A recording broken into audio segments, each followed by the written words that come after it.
Hello, and today I will be making a trick guide for all of the glitches and exploits and stuff in Tak, the Great Juju Challenge. Now, I've said this in some of my other Tak things, but this is truly an underrated series, especially for speedrunning, especially this game.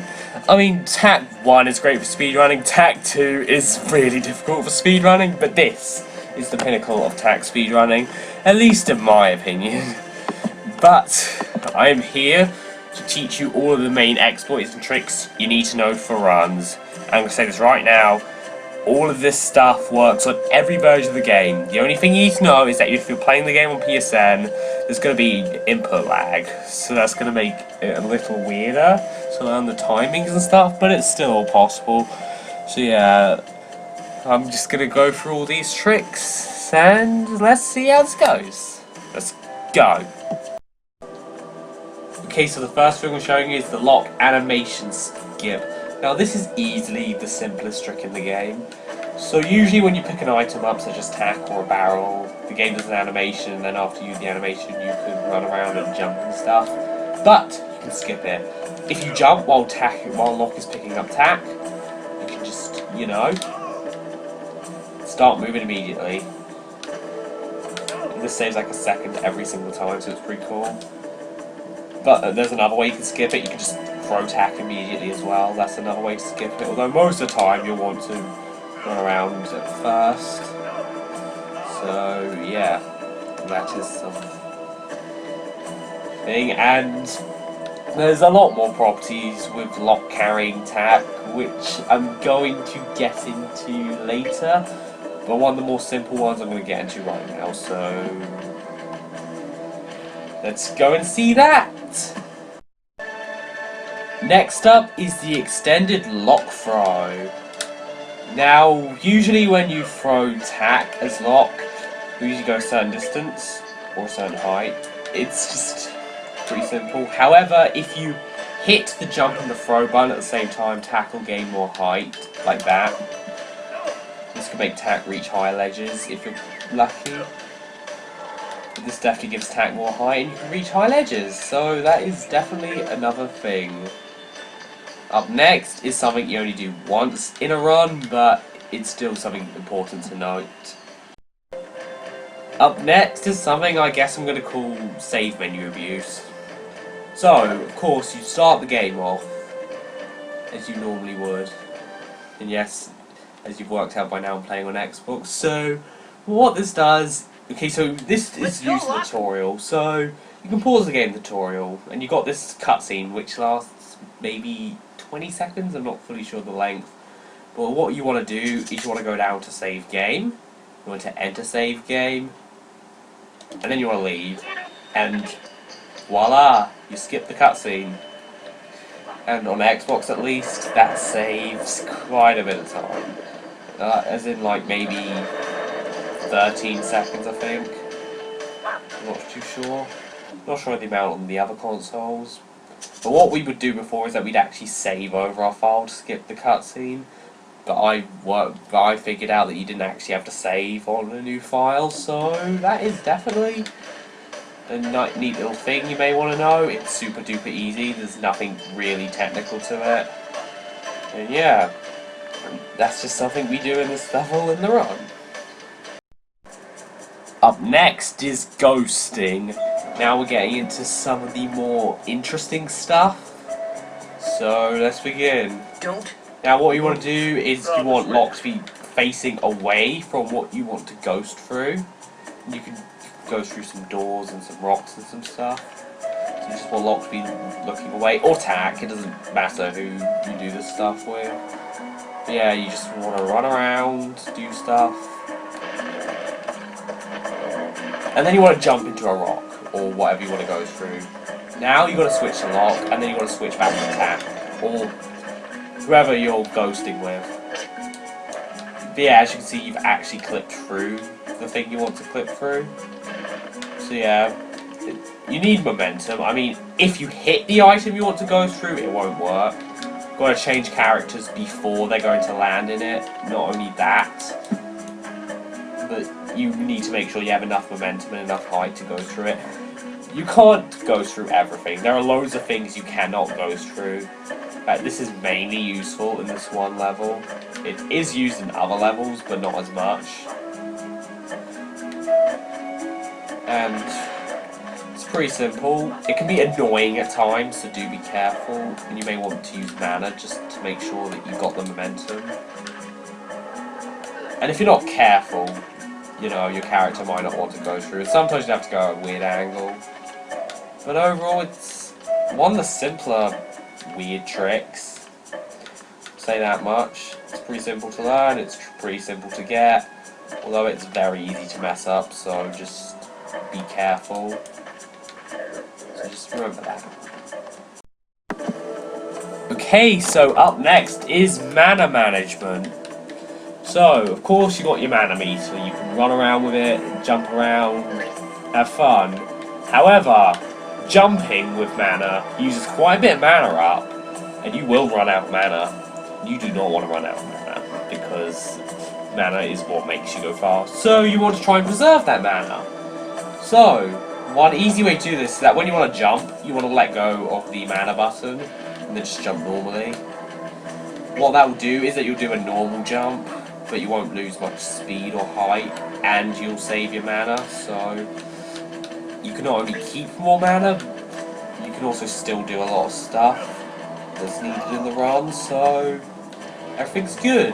If you know how to preserve mana well and you're successful, then you can definitely keep some mana for the parts where you really need it. And trust me, there are loads of times when you need mana, so just preserve it and hopefully everything will be okay.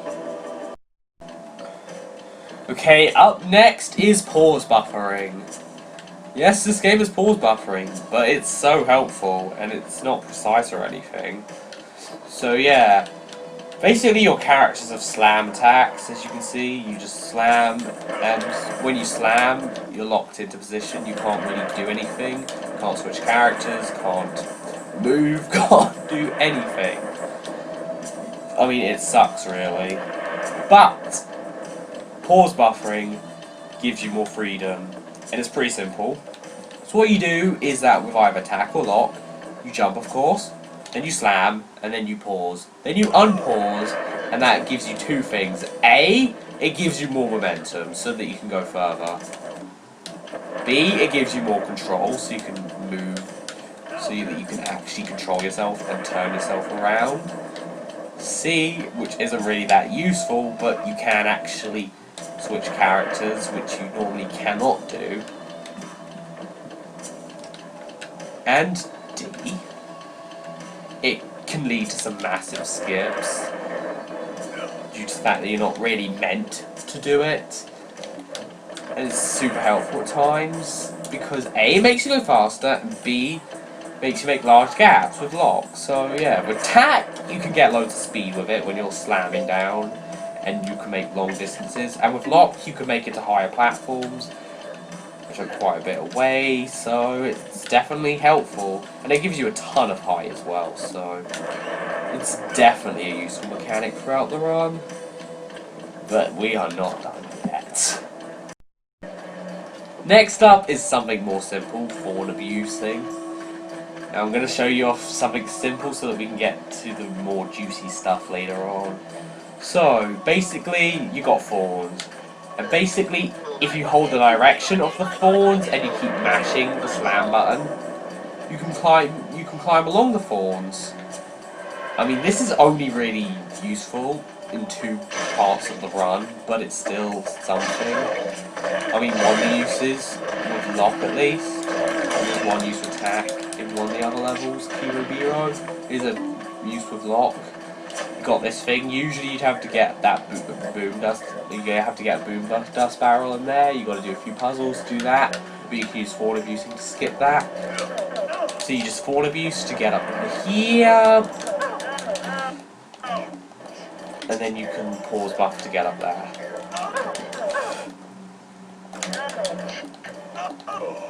And you can also land up there. This is something I've never actually shown off before, so it's a pretty interesting thing to do. I like to mash the jump button when I do fall abusing personally, but you don't really don't have to. You do have to make sure you're holding forward though in situations like this, and it's a really weird glitch. It doesn't always behave like you want it to.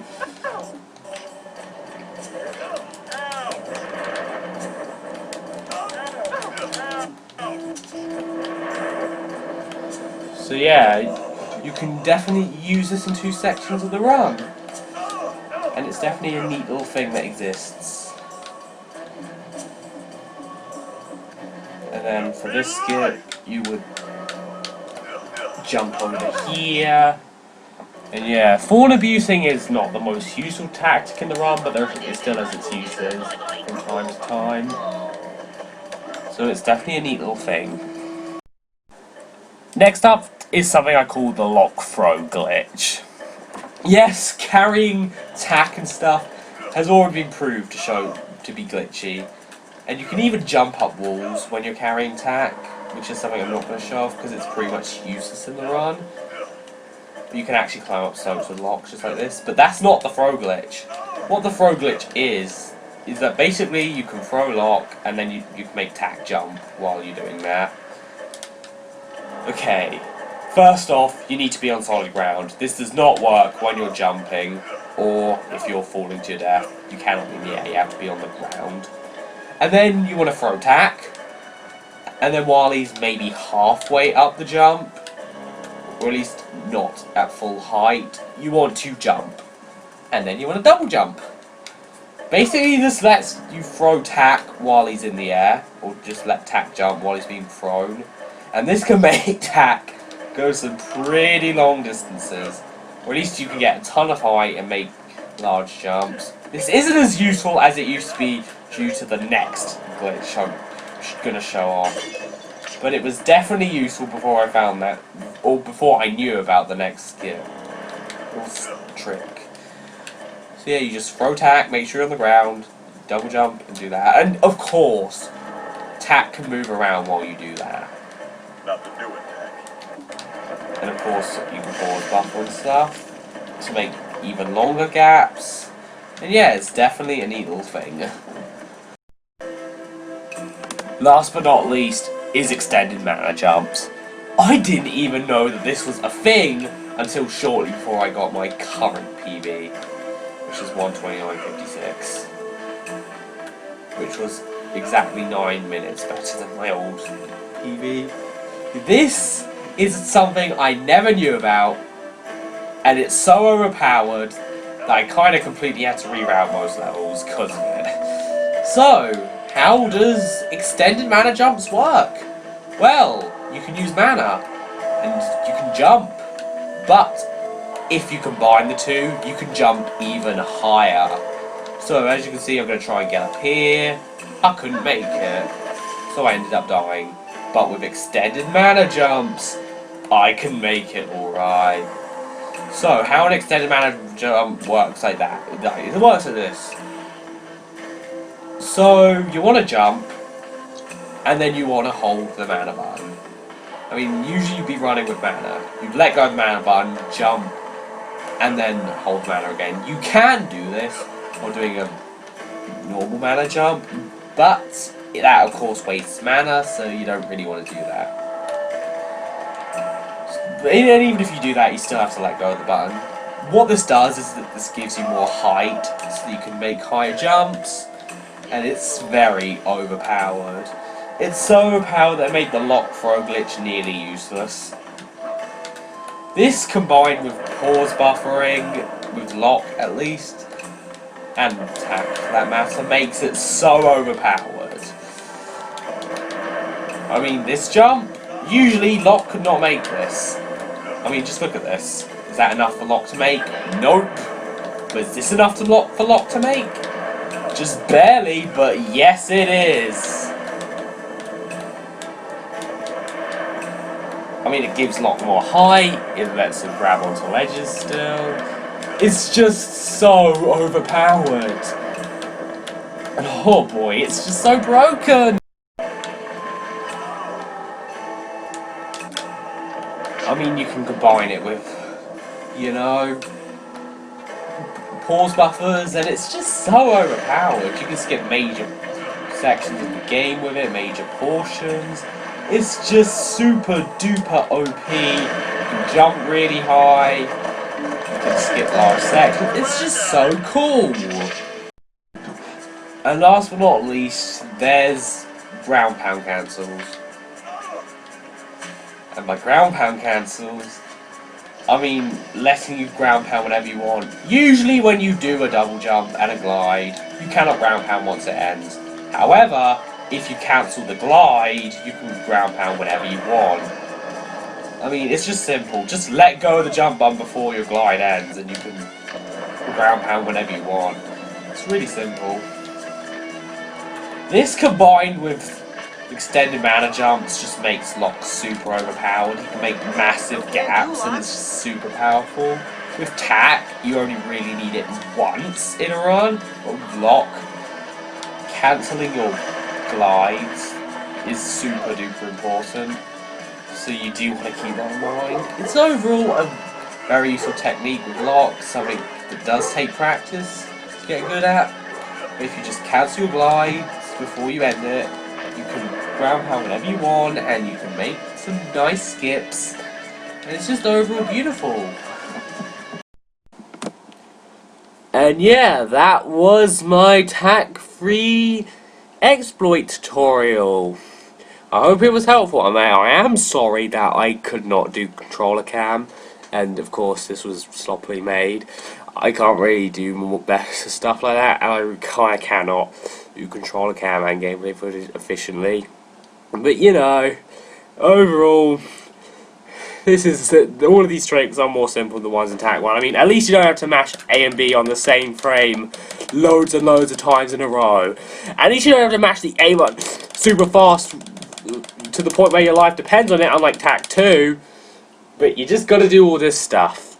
I mean, you just gotta learn the timings, and once you do that, you should be fine. You should be able to get easy peasy world record.